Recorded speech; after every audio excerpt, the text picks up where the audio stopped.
ఏమైంది అయినా నీళ్ళు పడేసి నాకు ఒక్క నిమిషం మంచి నీళ్ళు తెస్తాను నేను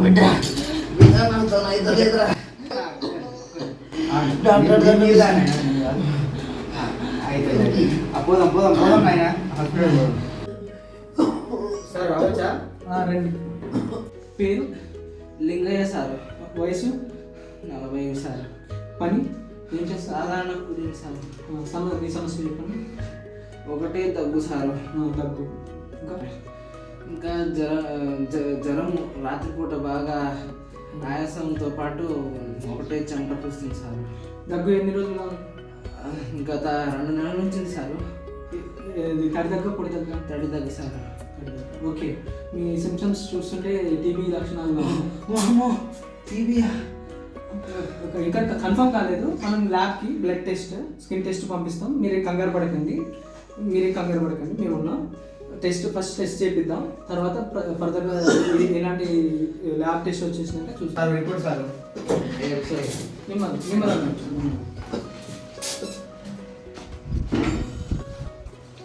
ఓకే.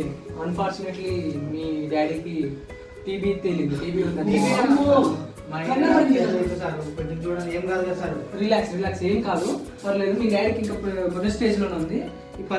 ఏం పర్లేదు. మీ డాడీకి 6 నెలల మెడికేషన్ వాడాలి. అంటే మందులు రాస్తాం. ఏం కాదు. కూల్. మీరు చెప్పేది వినాలి. కొంచెం ధైర్యంగా ఉండాలి. మీరు మానసికంగా కూడా ధైర్యంగా ఉండాలి మీరు. ఓకే, మీ డాడీకి నేను మెడికేషన్ 6 మంత్స్ వరకు వాడాలి. 6 నెలల సార్? 6 నెలల వరకు మెడికేషన్ వాడాలి. మీ డాడీకి ప్రత్యేక గది ఉండాలి. Okay sir. మళ్ళీ ఆ గదికి వెళ్తురు గాలి బాగా వాడాలి. మీరు దగ్గినప్పుడు ఖచ్చితంగా మాస్క్ పెట్టుకోండి. దగ్గిన ఒక గదిలో ఉండాలి. జాగ్రత్తలు పాటించాలి. మీ డాడీకి వీలైనంత దూరంగా ఉండాలి. నువ్వు మంచి ఆహారం పెట్టాలి. మంచిగా చూసుకోండి. ఏదైనా ప్రాబ్లం ఉంటే ఇమీడియట్గా హాస్పిటల్కి తీసుకురండి. జాగ్రత్తగా ఉండాలి. సరే. ఈయన ఎవరు? ఇంతకి మా బాబాయ్ సార్. మా ఊరైన బాబాయ్. మీ ఇళ్ళ బాబాయ్ అన్నారు. సరే, జాగ్రత్తగా చూసుకోండి. మీ అన్న. నమస్తే ఎట్లా ఉన్నావు? ఏం సంగతి మరి? అంతా బాగానే ఉంది. కాకపోతే ఊర్లో విషయం ఏమైంది? లింగయ్య కంటే టీబీ వచ్చిందంట. టీబీయా? టీబీ అంటే అది అంటువ్యాధి, అందరికి పాకుతుందంట. ఊరు మొత్తం అందరు చనిపోతారంట. దానికి మందులు లేవంట, ఏం లేవంట. మన పరిస్థితి ఇప్పుడు ఏముంటుందో నాకు భయం అవుతుంది చాలా. మన ఊరు వల్లకాడైతే ఊరు వల్లకాడం అయిపోతుంది. మనం చెప్పాలి మొత్తం. ఏంద్రా నువ్వు ఆడుకుంటూ వస్తున్నావు? ఏంది, ఎందుకు తిరుగుతున్నావు? ఎందుకు తిరగద్దా? అయ్యే టీవీ వచ్చిందంటగా. టీవీ అయితే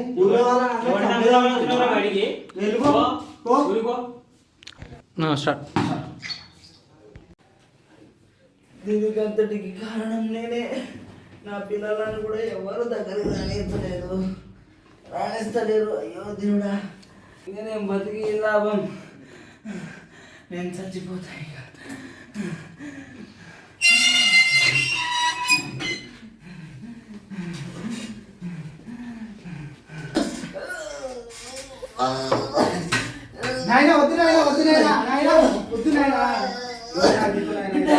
నన్ను సావని బిడ్డ, హిమాలయ రోగం నన్ను చంపుకుంది బిడ్డ. నా వల్ల మీరు కూడా 6 నెలల మందులు మంచిగా వాడితే ఏం కాదు నాన్న. అసలు మీకు ఏం ప్రాబ్లం లేదు, మెల్ల తగ్గుద్ది అంట. 6 నెలలు ఆడితే మీకు అంతా సెట్ అవుద్ది.